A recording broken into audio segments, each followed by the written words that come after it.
Okay, let's get this event started. Welcome, everyone. Thank you for joining us today. This is a webinar for authors and librarians and anyone else interested in research publishing. My name is Scott, coming to you from Tokyo, Japan, as always. And our topic tonight is how to ethically use AI in your research writing. On behalf of our friends and colleagues at Bentham Science Publishers, we welcome you to this event. If you're joining us for the first time, welcome. You're in the right place. We welcome researchers from all around the world, from all disciplines, and you're most welcome to be here and join us. And if you're joining us again, if you're one of our repeat guests, thank you as always so much for making time for these events. Joining me as always is my illustrious partner in crime, Dr. Gareth Dyke. Gareth, how are you today? I'm doing great. Yeah, absolutely fantastic. How are you, Scott? Everything going well with you? Great. It's a steaming hot summer day here in Tokyo, but otherwise surviving. I hope everyone around the world is well, keeping well and cool wherever you are, at least in the northern hemisphere. If you're in the southern hemisphere, I hope you're keeping warm. Absolutely. And we're getting some engagement already in the chat. People are letting us know where they're from. It's great to see you. Nigeria, Pakistan, let us know where you're from, where you're joining us from today, maybe a little bit about your subject area, your area of research. We always love to hear from people. Egypt, I can see flashing up on the screen. Let's get involved. Zimbabwe, fantastic. Scott, what are we talking about today? Great topic. This.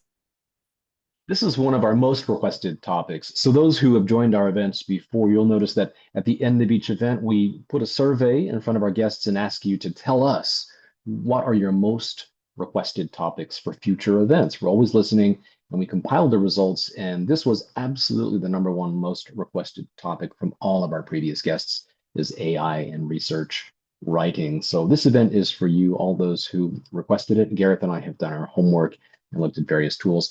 The focus today, however, is not just on the AI tools themselves, of course, but how to ethically use them and approach your research writing. So the two key words, in addition to AI, are ethics and writing. We could probably do 30 or 40 hours just on AI tools alone. So we've kept our focus very, very laser focused on AI ethics and manuscript writing. So thanks to everyone for requesting this event. We hope it's useful for you. Gareth, for those joining us for the first time who don't know about your illustrious career, tell us a little bit about yourself.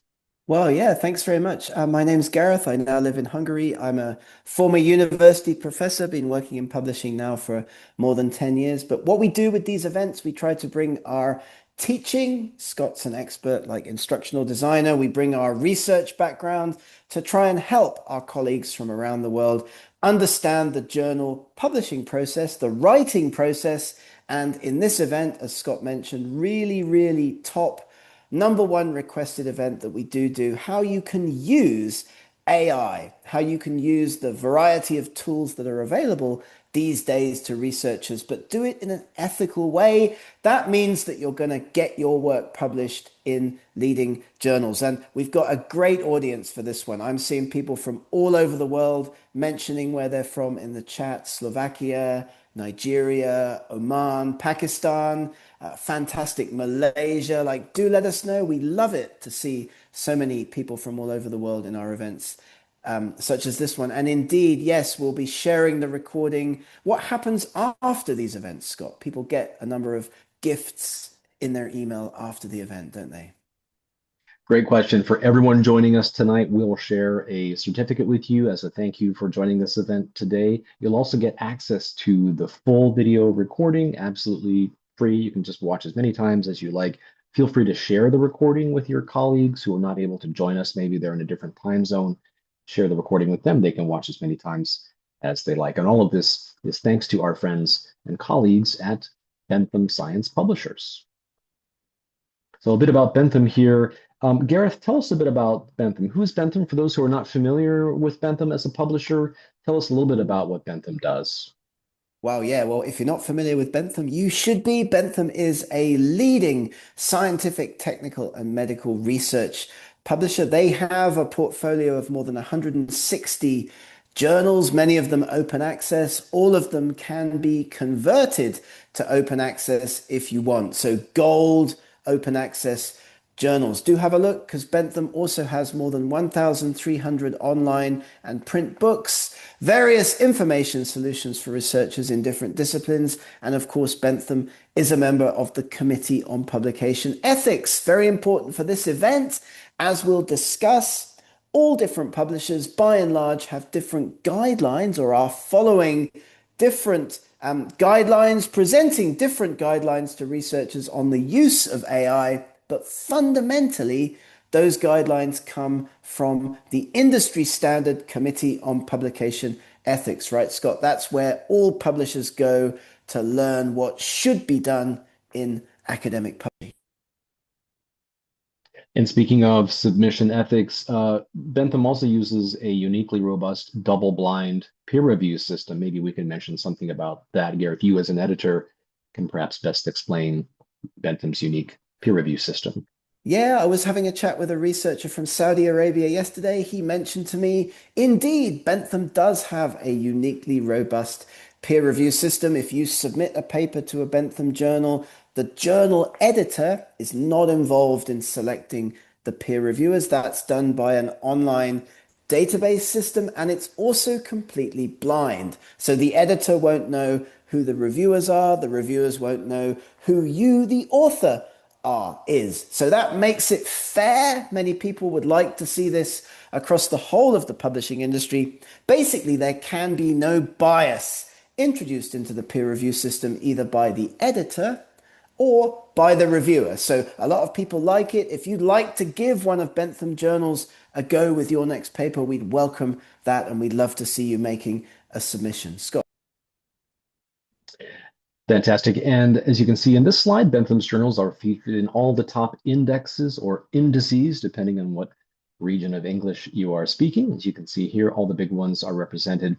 And also, if you are a librarian joining us today, feel free to snap that QR code on your screen, and that will help you to get set up with a free 3-month trial for your institution with no obligation.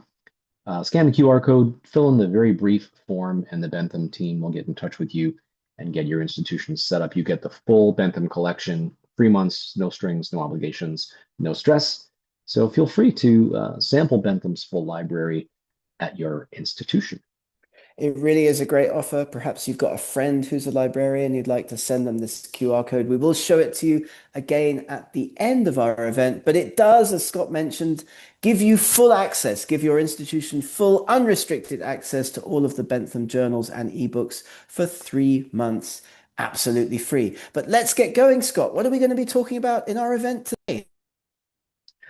Okay, as we mentioned earlier, we're going to laser focus on a very specific aspect of AI tools, and that is ethically writing your manuscript. So again, we could probably do many, many hours just on this one topic alone, but we'll focus on those elements. And I think you, Gareth, as an editor, have a unique perspective on this because you're seeing submissions coming into the journal from your viewpoint. And it's incredibly important that submissions are aligned with the journal's guidelines in AI policies, isn't it?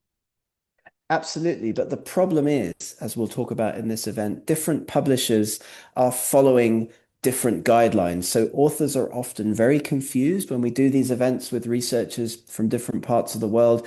People are very confused about how and which AI tools they can use when putting a manuscript together, and indeed how they should be then telling their journal, their publisher about what they did. So we're going to start off now by talking about ethics in publishing and why that matters. We're then going to go on and talk about before writing, outlining and drafting, managing sources, revising and editing, and submitting, all of the different parts of the journal author life cycle that you might find yourself, probably have already found yourself using AI tools. So I'll start off with the first one and then hand over to Scott. But why ethics are really important in the research and publishing life cycle. But first, a poll, and I'm expecting a certain answer to this poll. Scott, how about you? What are we going to get back from our audience?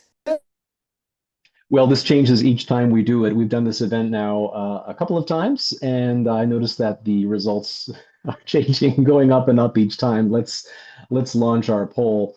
Are you currently using AI tools in your research writing regularly, occasionally? Maybe in the past you've experimented, or you're not using any AI tools just now. Let us know if you have specific tools that you're using. Feel free to pop a note in the comments and let us know because there are tools that, even though we've researched this topic quite a lot, there are tools coming up every day that we don't know about. So, And I used to do this poll when I would do workshops with Chinese researchers. And let me tell you, the last workshop I did with Chinese researchers, almost 100% of people said that they were either regularly or occasionally using AI tools as part of the manuscript writing and publishing process. So let's see if we get a similar answer in our poll today. Much more geographically distributed range of researchers joining us in our event today.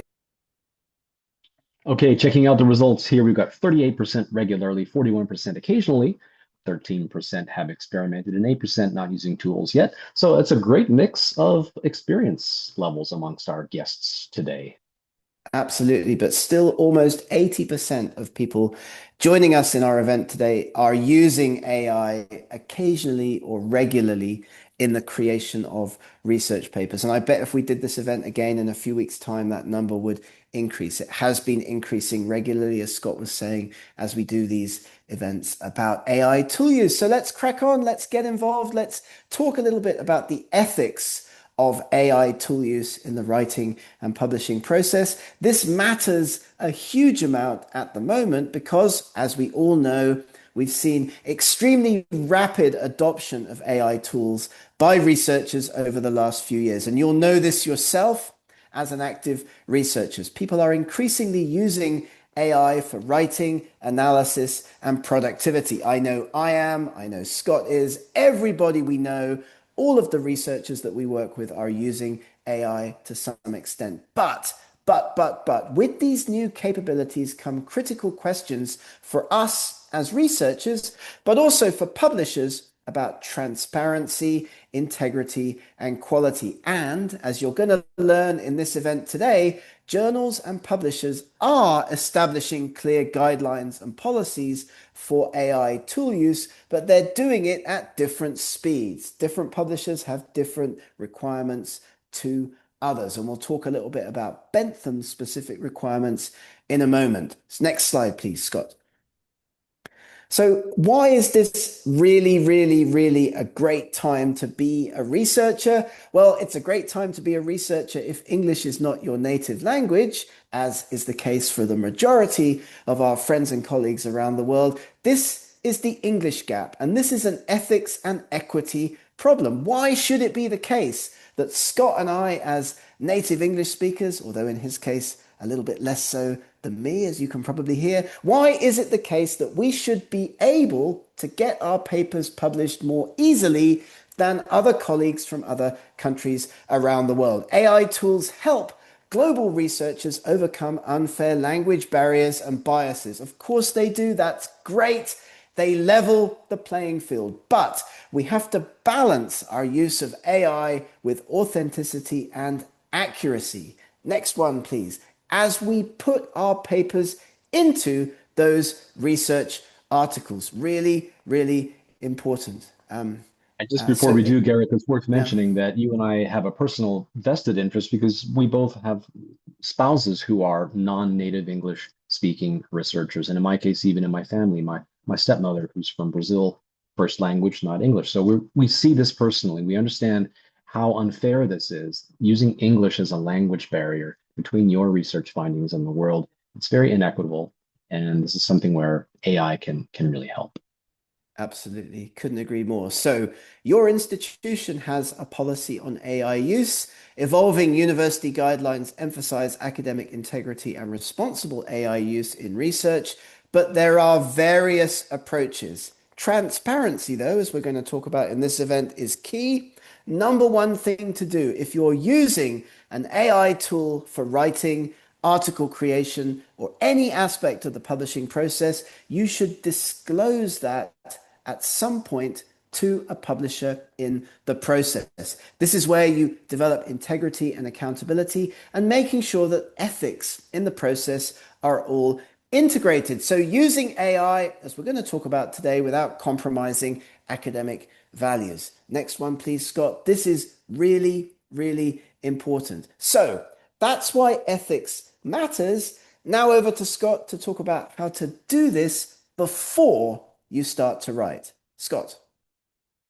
Okay, great. So next we're going to talk about before you begin the manuscript writing process. And of course, a lot of that process involves journal selection and understanding the policy of your target journal. As Gareth was saying earlier, this is vitally important. You don't want to get all excited and use all these tools to create your manuscript and find out that the target journal doesn't accept the tools or AI processes that you chose. Let's take a look how to start this writing process. Now, this is where AI can really support us. Now, once you have your research complete and your data in hand, and again, we could probably do hours of events with our colleagues just on those topics alone. Hopefully, in a future event, we'll bring in some experts in that area to help us talk about the research process itself.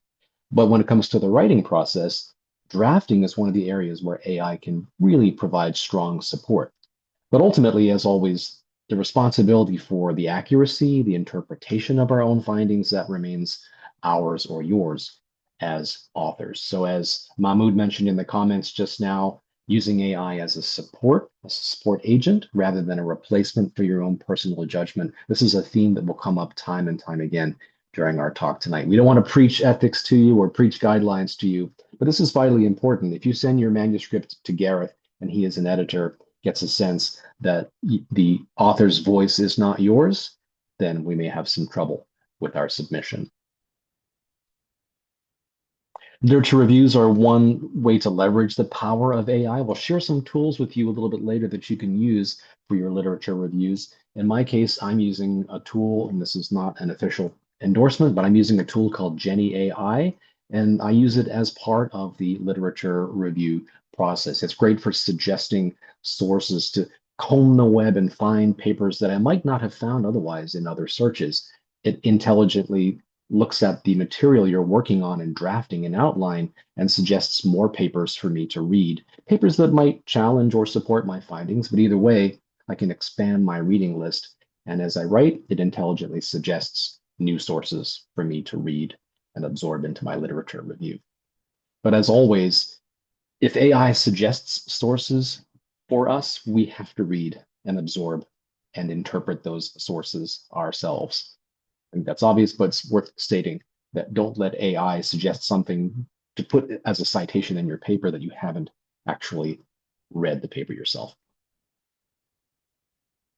Here are some very useful literature review tools. This is courtesy of our good friend and colleague, Dr. Adam Golston over at Macrolingo. Jenny AI is the one I'm using. He suggests a number of others, Etherbrain, Elicit, Notebook LM, which is very popular now, I know, as a lit review tool. SciSpace also has lit review functions. These are just some of the many, many sources that you can use for conducting literature reviews. Gareth, this makes the whole lit review process so much easier than back in our day when we were Oh my young God. people. I remember going to the library, looking for sources, photocopying papers, making piles of papers next to my desk. Yeah, absolutely, absolutely. If you want a comprehensive list of the tools that researchers can use, have a look at Adam's website, macrolingo.com. He has a number of excellent blog posts that contain comprehensive lists of AI tools that are available for researchers. And indeed, I've seen several of these, SciSpace, for example, already mentioned in our chat today. Great, excellent. Some good comments coming in as well. Thanks everyone for chiming in. Our colleague Hamad says, occasionally AI does suggest outdated sources or invalid links. Yes, absolutely. A great comment, Hamad. So that's why it's important to verify those links. And of course, we're never going to cite something that we haven't read in our paper, are we? So I think that's always the bellwether. We're always going to have to read those papers and properly synthesize them before we cite anything in our paper. Great comment. Thanks for your comment. Montasser Mahmoud also asks, can we share the slides? We will share the full video with you tomorrow by email. So thank you for your question. Gareth, this is your area of expertise as an editor, journal selection, pre-submission inquiries. Why is this important for authors? Well, we always recommend that you do this before you start to write. If you've listened to any of our other presentations, you'll remember perhaps that we strongly recommend that you do have a journal in mind before you begin the writing process. That will help, of course, if you're using an AI agent to write your paper, help you write your paper, you can prompt it. I'm writing my paper for the journal of X, Y, and Z. It will then get the guidelines. It will help you to structure the article. So finding a good journal and also writing those all important pre-submission inquiries, which really speeds up the publication process, reaching out to editors, telling them you have this great idea, this new piece of work that you'd like to potentially get published in their journal, and asking them if they'd like to see a submission. It's a really great tactic. It works really well. A great question from Stephen. Our guest asks, what's the acceptable percentage of AI writing for your journals, if that means Bentham journals?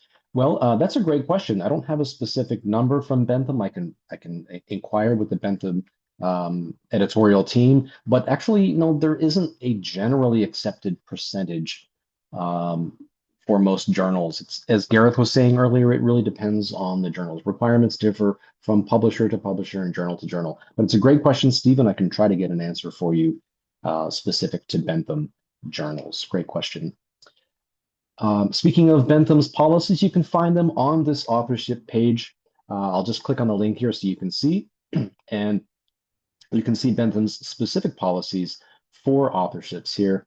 Just click on the link and there we go. There's the authorship criteria. As you can see, Bentham closely follows the big cats and dogs here, ICMJE and COPE guidelines as it pertains to authorship. Of course, AI can never be a co-author, as many of our guests have commented here tonight. Your research writing depends on your own interpretation, your own synthesis, and your own research. So Bentham closely follows ICMJE and COPE guidelines on authorship. So feel free to check out that page for yourself before submitting to a Bentham journal, or if you're submitting to another journal, make sure you check that journal's policies. Time for another poll, Gareth, shall we? Policy Sounds like a awareness. This great, is an yeah. interesting question. Yeah, sorry, Gareth, go ahead. No, I was just going to say, yeah, let's find out how our audience reacts to AI policy. Okay, let's try this poll here. We also get varying numbers on this poll.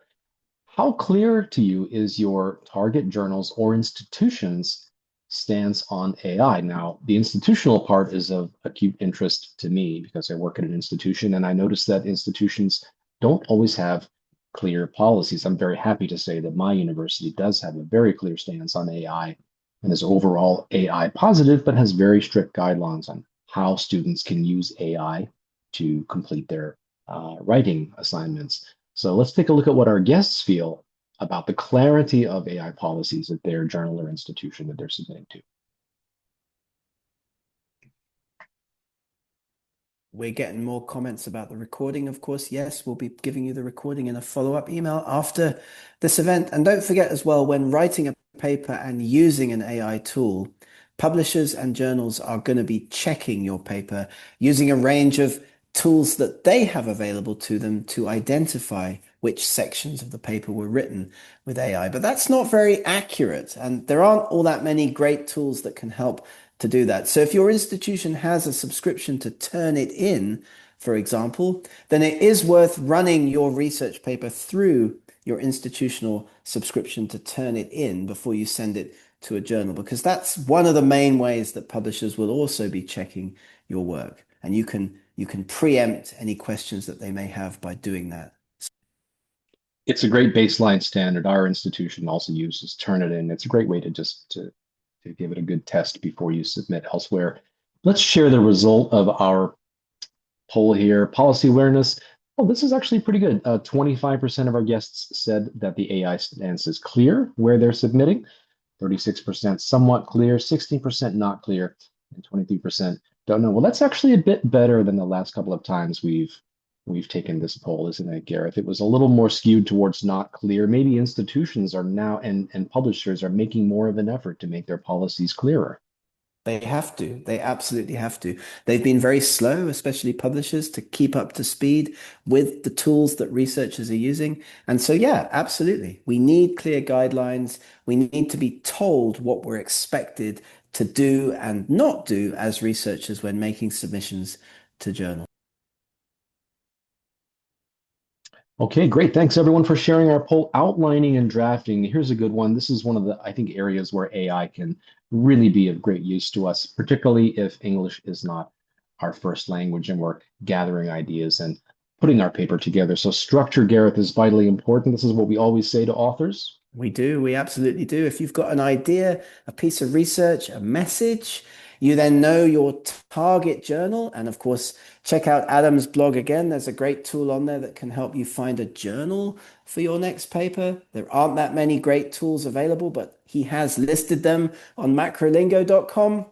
Find a journal for your paper, and then based on that journal choice, you're going to get the structure of the writing. And that's why we recommend doing it this way round rather than writing something and then thinking, where am I going to publish it? Get the structure in place first by picking a journal first. Prompt your favorite AI tool to generate draft section headings or logical sequences. These outputs then spark the right ideas, right? Scott, here's Adam's page.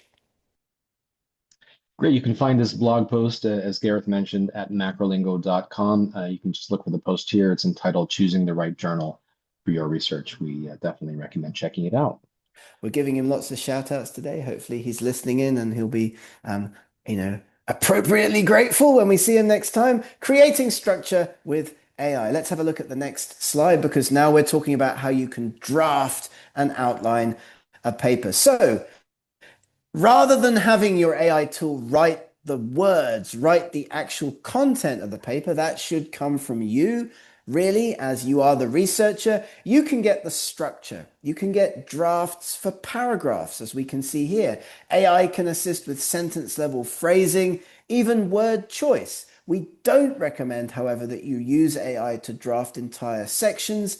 This leads fundamentally to the loss of your scholarly identity, your scholarly tone. Let's have a look at the next slide. We are here to encourage you to preserve your own unique scholarly voice. That's really, really important. And if you're following what's happening in AI use around the world at the moment, you'll be aware of things like when a company posts a job advert, they get so many almost identical cover letters back to the job advert that they just throw them all in the bin because, of course, everybody or many people are just uploading the job advert and asking ChatGPT or DeepSeek or whatever to write them a cover letter, and they're not adding their own unique voice. It creates extreme similarity. And of course, you don't want that with your research papers. Editors and reviewers expect an authentic voice. And it's really important that you do have that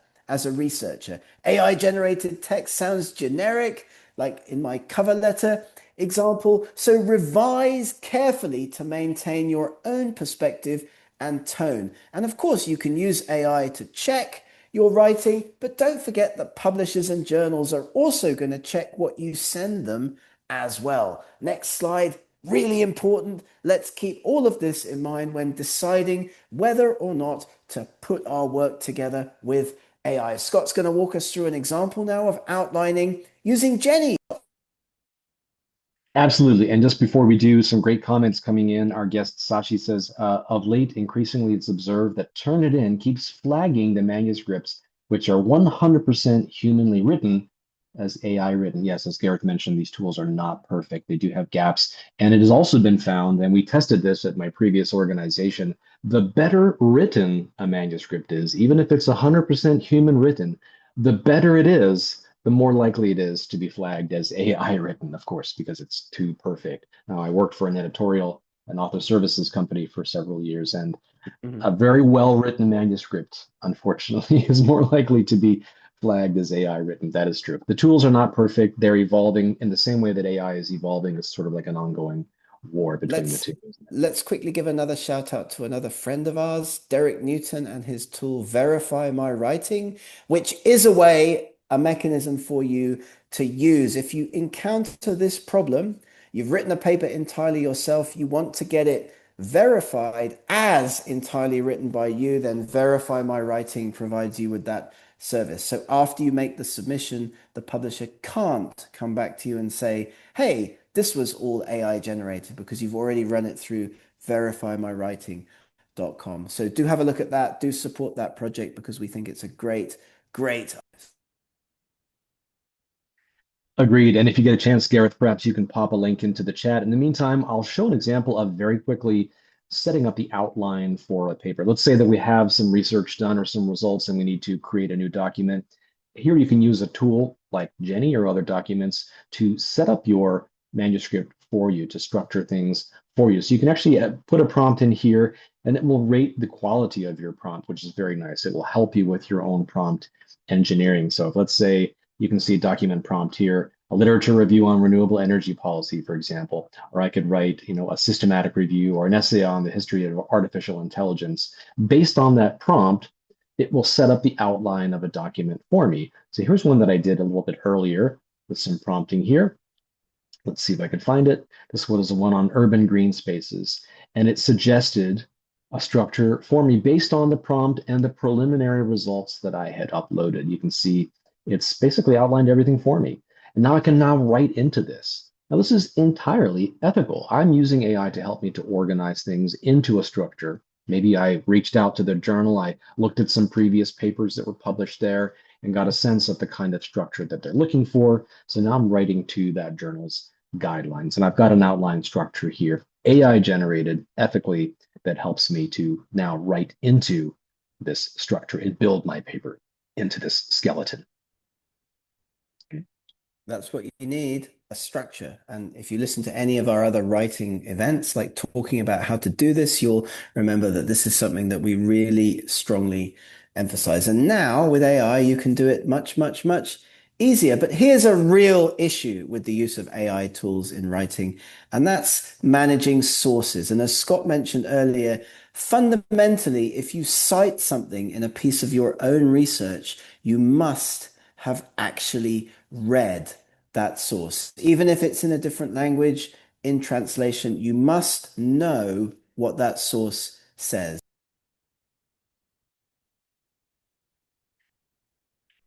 Absolutely. And the ethics of citing, of course, as Gareth says, and as some of our guests have mentioned today, we have to be extremely careful with our references. We have to verify all of them. And of course, never cite something that we haven't read.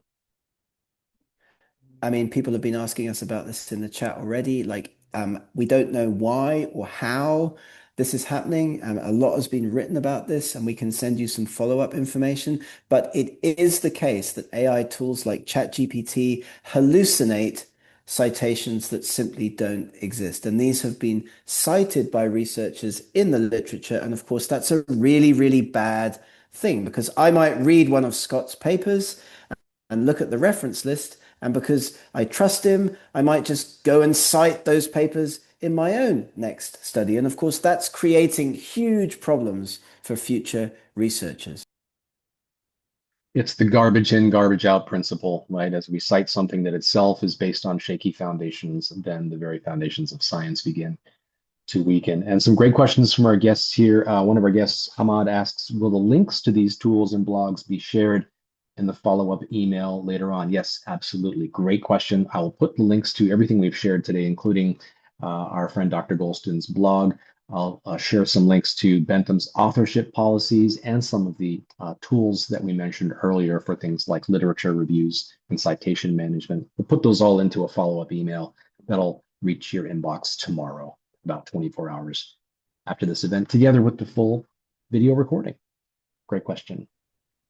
Right. So let's use AI for citation management. Let's use it as a formatter. Like, let's say we have to reformat a paper for submission to a different journal, but let's not use AI as a way of finding references. There are some great tools out there. Cite is one, Mendeley is one. Like, you can use these tools that search for literature for you rather than using chat prompts, chat GPT, DeepSeek, and so on, because they, I mean, I'm sure they're largely accurate, but they could come up with something that you don't want to put into your paper. So I will say that Jenny is actually quite robust in its suggestions. But again, as long as we have that final judgment of our own, where we are only citing papers that we've actually read that are real peer-reviewed papers, then that eases a lot of concerns. But I will say that Jenny is quite good at recommending papers. Not always perfect,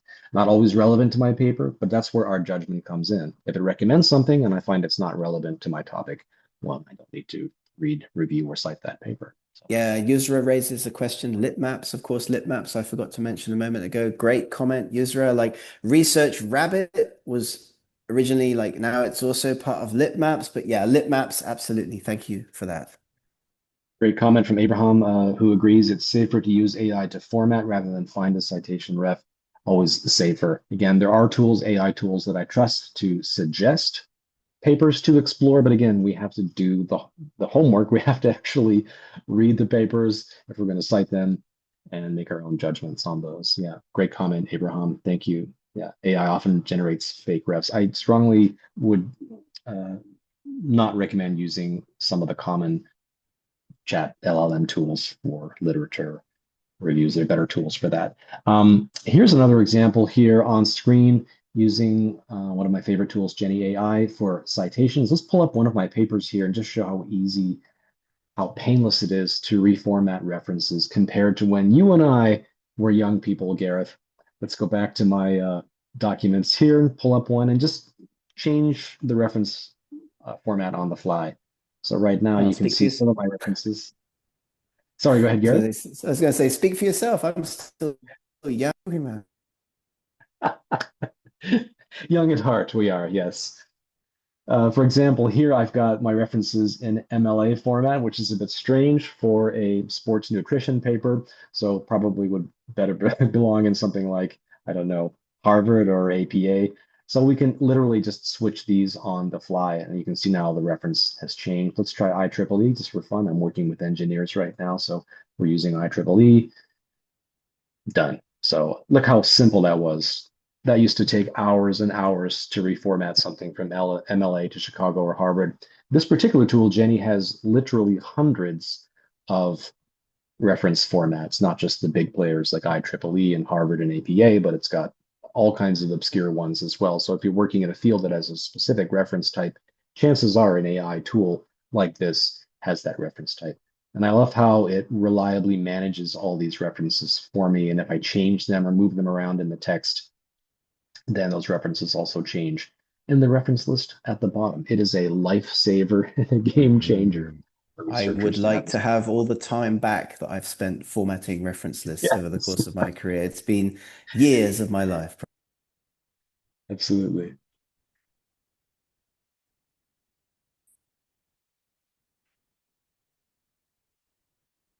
So we're going to Okay, move on on to the and talk next about. topic here. Sorry, we're we jumped in at the same time. We're so excited about this fifth topic. Gareth, go ahead, please. Revising and editing. Yeah, this is great. Like we're gonna talk like about the later stages of the production, article production workflow. Let's have a look. I think you've got another poll coming up now, Scott, haven't you? To share with our Indeed, audience what indeed, happens when people have revision challenges.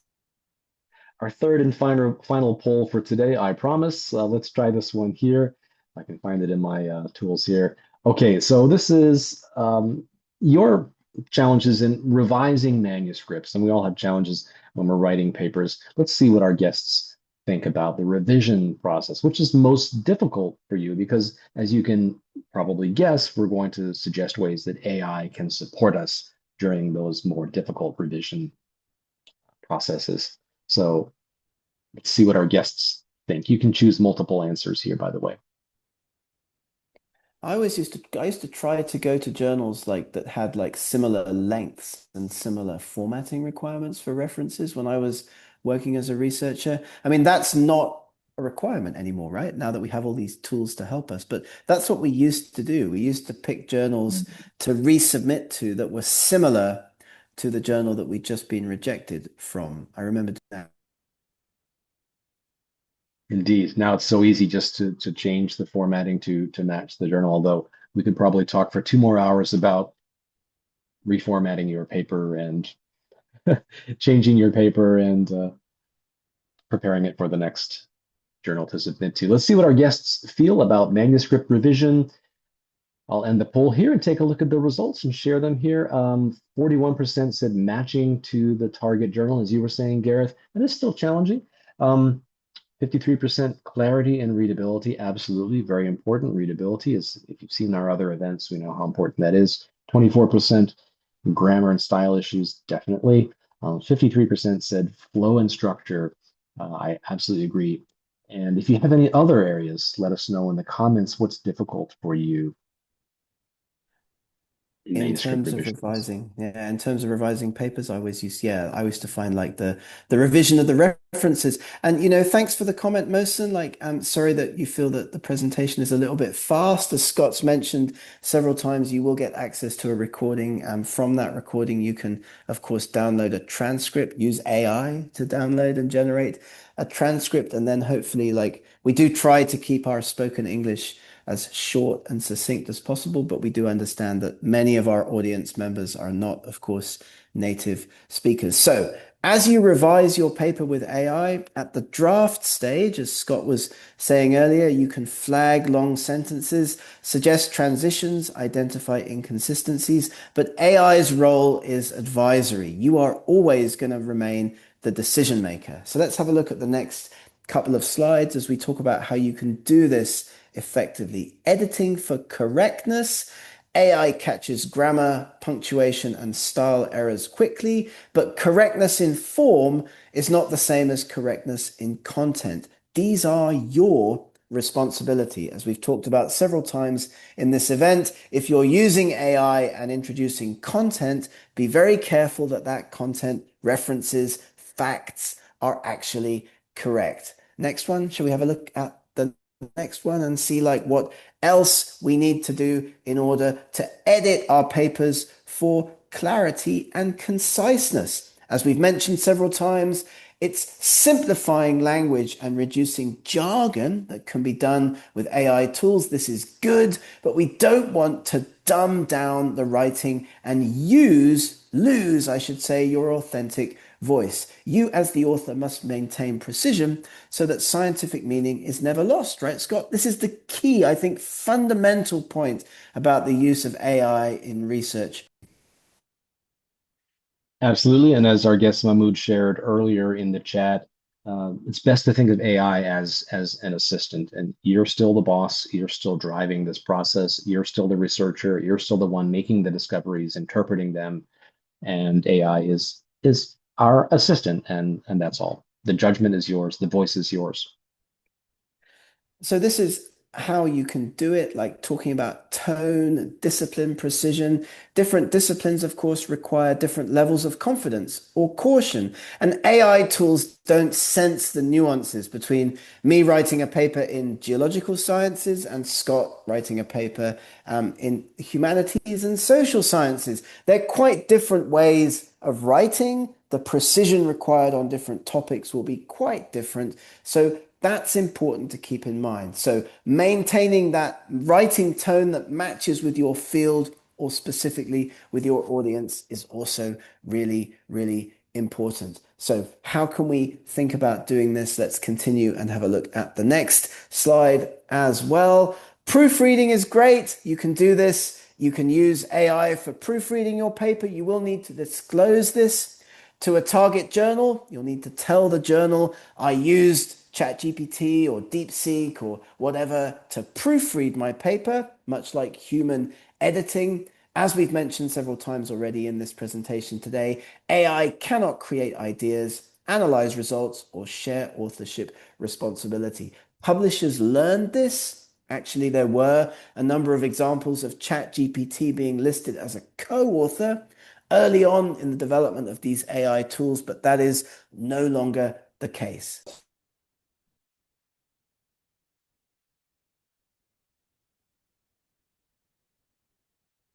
Okay, just a quick on-screen share, not to take too much time, but some questions from our guests today about the tool I'm using. Again, this is not an official endorsement, but I happen to like this particular one, Jenny.ai. It's my favorite outlining and manuscript writing and citation management tool that I like to use if I'm editing a paper.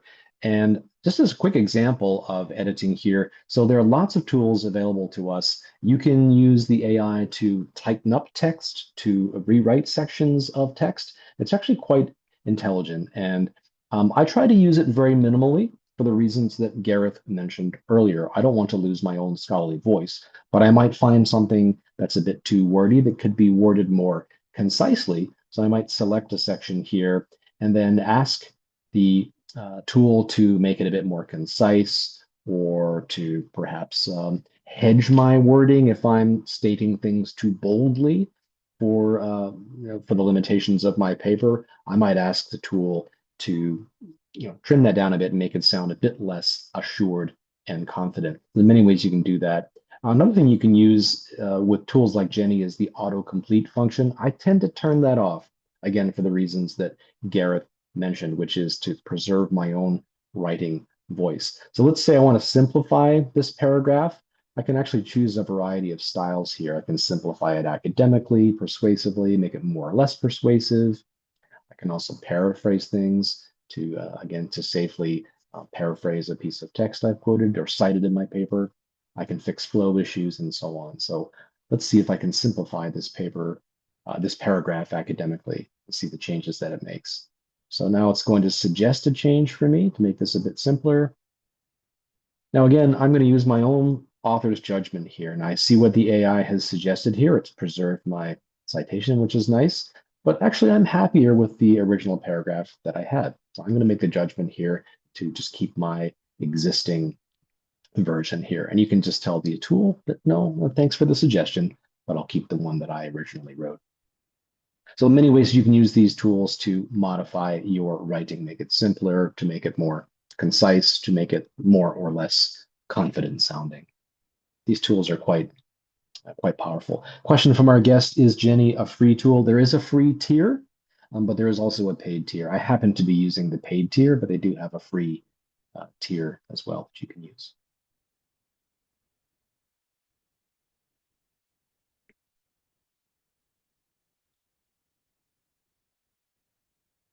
Okay, on to submissions. Gareth is our resident editorial expert. Here we go with the What last kinds bit. of what kinds of cover letters would you hope to receive from authors, and would you accept cover letters that have had some assistance with AI writing? What do you Well, think as an editor? I would say you can use AI to help you draft a cover letter, but make sure you have your own input in there as well, because it's very obvious, very easy to spot an AI generated cover letter. Going to a journal, of course, AI can help you draft a polite, structured cover letter, but you will need to personalize it with accurate details, the journal focus, your unique contribution as an author. And don't forget to spell the editor's name correctly. Recycling cover letters from one journal to the next is one of the easiest ways to get caught out as an author. Make sure if you're submitting to a new journal and you've just gotten rejected from a previous one that you do change the name of that previous journal in the cover letter. But absolutely, you can write cover letters with AI. Let's have a look at the next slide. Do put your own information in there. As a 3-point submission checklist as an author using AI, we would say step 1, verify all the content. Step 2, disclose your use of AI.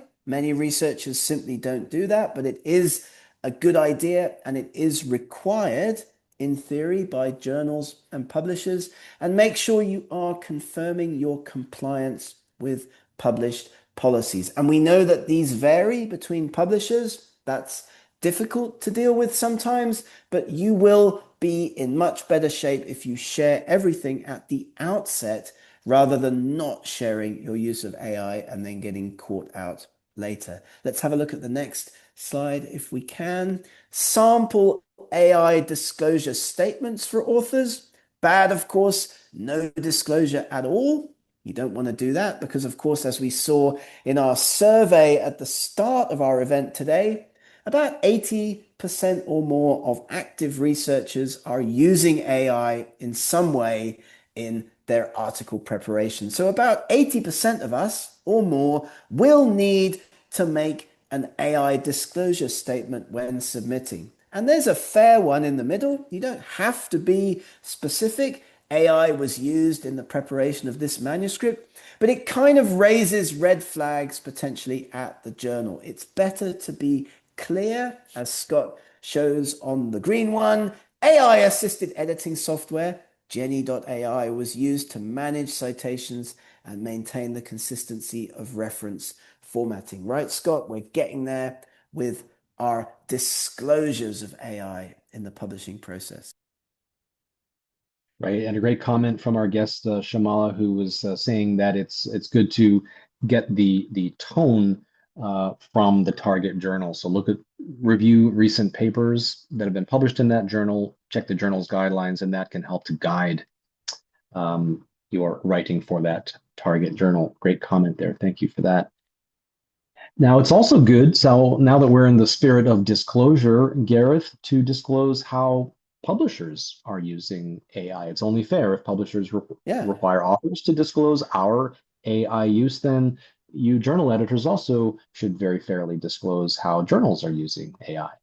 Yeah, and it's worth keeping in mind, as we've mentioned already, that when you send a paper to a journal, it will get checked, not just by Turnitin for plagiarism anymore, but also by, various kinds of detectors for the use of AI tools. So in the case of our friends at Bentham Science, they're using AI for initial manuscript screening, as you can see here, as well as vetting submissions, looking at your affiliations, your verification, any predatory journal checks, publication pattern analysis. Are you submitting multiple articles to multiple journals at the same time, as well as research integrity and reviewer management and matching? And as we mentioned already in the Bentham Science specific case, editors are not involved in peer reviewer selection. This removes bias and reduces the risks of misconduct in peer review. Right, Scott? Should we have a look at the next slide? But it's very fair for publishers to reveal to you, the author,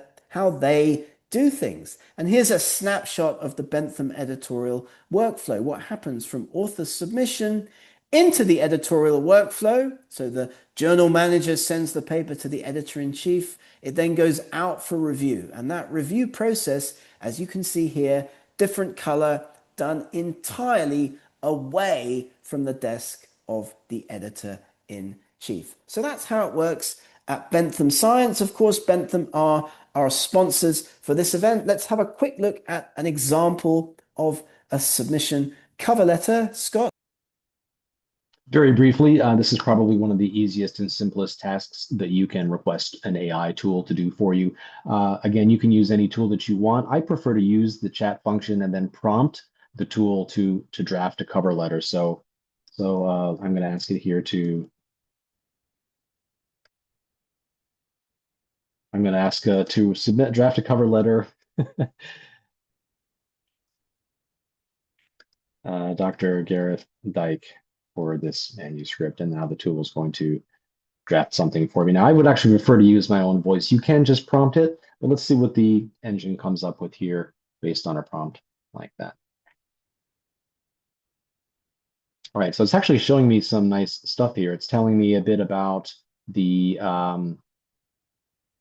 yeah, actually, it's flagging here. It's saying, oh, you are drafting a cover letter for historical biology, but actually, this paper is on sports nutrition. So it's actually telling me to rethink my journal selection, which I really like. So rather than just jump in and stupidly draft a cover letter for me, it's intelligently saying, hey, maybe think about your journal selection. So that's where the tools are coming now. Rather than just dumb bots that we can use to blindly draft something for us, they're sometimes useful assistants to tell us to rethink, some of our decisions. So I like this editorial pushback that it's giving me here. So rather than seeing a blindly generated cover letter, it's actually telling me to rethink my journal selection, which I kind of like. Yeah, that's great. I mean, that's really helpful, and that's how AI should be used as a helpful agent and assistant rather than a tool to do everything for you. So I think that's really, really useful. Thanks, Scott. Yeah, I love this pushback it's giving me. Good stuff. Okay, to wrap things up, some of the key points, the takeaways that I think we want to leave our guests with today is something that our guests have already I mentioned in the comments several times, and thanks everyone for flagging this. AI is our assistant. It's a tool, and it's never a co-author. Cope says so. ICMJE says so. It's a tool, never a co-author. It's Yeah, we use it to replace to save time, not to replace our critical thinking and to preserve our scholarly voice. Right, Scott? That's really, really critically important. And you've put some good practice versus bad practice examples here just at the end for our colleagues joining us today. Yes, this is my corporate compliance training background coming out. Uh, Good or bad case studies. So, in the good case study, we've got an author using AI tools responsibly for things like outlining, grammar reference management, or other things. You might be using it for data crunching and so on. But ultimately, you verify your own outputs. You're responsible for everything that goes into your manuscript that you submit to that journal. And you're disclosing everything transparently. So you've got a very polished and ethically trustworthy manuscript. And the opposite of course, is the bad practice where you're lacking disclosures. You're letting AI blindly make decisions for you or draft entire sections. You don't disclose your use. And what can happen, Gareth, as an editor? What happens when you get a manuscript like that?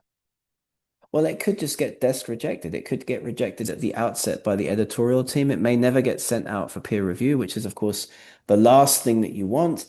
Or indeed, it may go out for peer review and then get flagged later in the process and then get rejected anyway. So, I mean, take it from us, like you may feel like you're saving yourself lots of time, but sending AI generated articles to journals is not the best strategy for you as a researcher in the long run. So, do put your own expertise in there. You're a researcher after all. You want to be reporting on your research results, not just getting as many papers published as possible. I know it's a big temptation, but let's use AI to help us. I have a quick comment on one of the points in the chat, which is about Bentham Science, social science journals. Unfortunately, the answer to that is no. Bentham does not have any social science journals at the moment listed in the social science citation index. It's mainly a medical, chemistry, biology publisher. Scott?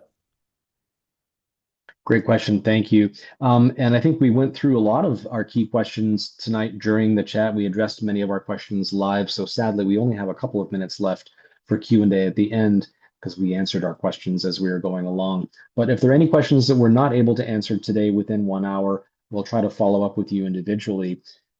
Take a look in your inbox tomorrow. We'll be sending a list of these tools and resources that we talked about today, including our friends at Macrolingo, some of the tools that you saw, Jenny, and so on. I saw some questions about PaperPal versus Jenny versus others. I'm not qualified to say which of these tools are best. I can only tell you the tools that I prefer to use. But we'll share this list of tools with everyone in the follow-up email tomorrow. So you'll get that in your inbox, along with a full video recording and a certificate for everyone who joined us today. And we really want to thank everyone for taking time out of your busy day and your busy research cycle to join us. Gareth, this has been a fantastic and engaging event with our guests here. They've really chimed in and shared their feelings, thoughts, and questions. Is there anything you wanted to leave our guests with today before we go?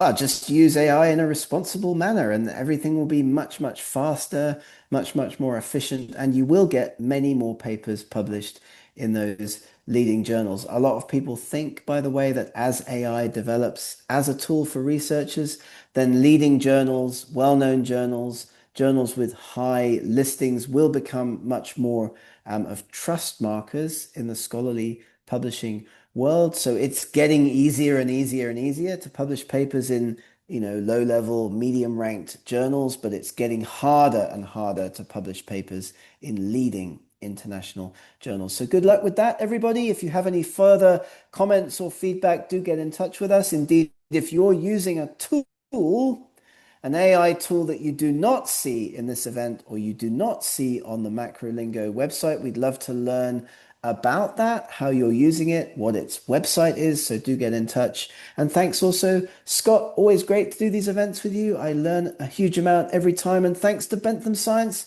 for sponsoring.